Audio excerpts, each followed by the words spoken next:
I spent the whole day editing video for Craig's build, Mm. the bench that he did. How did it go? And so here's what I told him after going through the video. The final product is amazing. He knocked it out of the park. And he didn't do anything necessarily wrong in how he built it. But there were so many times I just started laughing in editing the video because the way he did things was like sometimes the hardest way to do it. Or like, and I think this is common with anybody that's like newer to building. It's just so overkill, like engineer. Oh, yeah, of course. Like especially for the client too. Yeah, there was one point where he's putting these cabinet boxes together, and there were so many pieces of plywood, random like brace pieces shoved in this tiny little spot, crisscrossing each other like in every direction. I was like, oh my gosh, can you put any more plywood in there?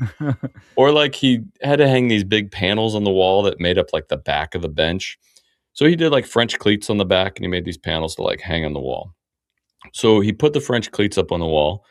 And then he hung the panels up there. And then there's 3 panels, and 2 of them have to like butt into the back one.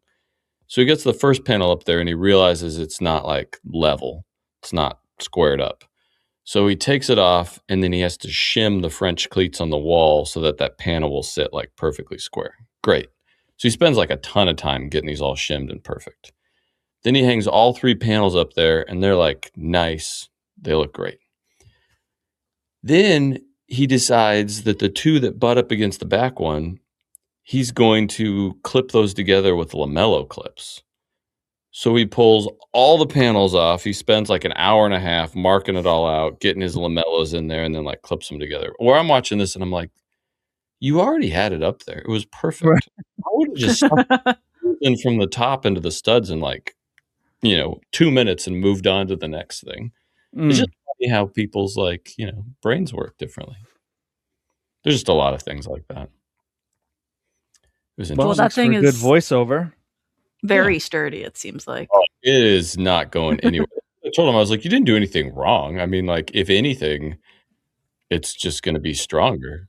It was just a lot of time spent. Like, he hooked the French cleats onto the back of these panels with 12 screws into the back of the panel. And I'm like, okay, that's a lot of screws, but that's going to hold.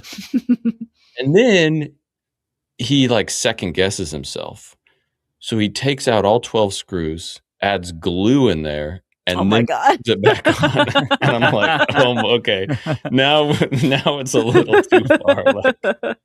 Like the 12 screws wasn't going to be enough to hold it in place. Oh my goodness. Yeah, it is kind of fun editing a video watching somebody else build, though. But the end product looked great. I mean, none of this stuff you can see when it's done, so it doesn't matter.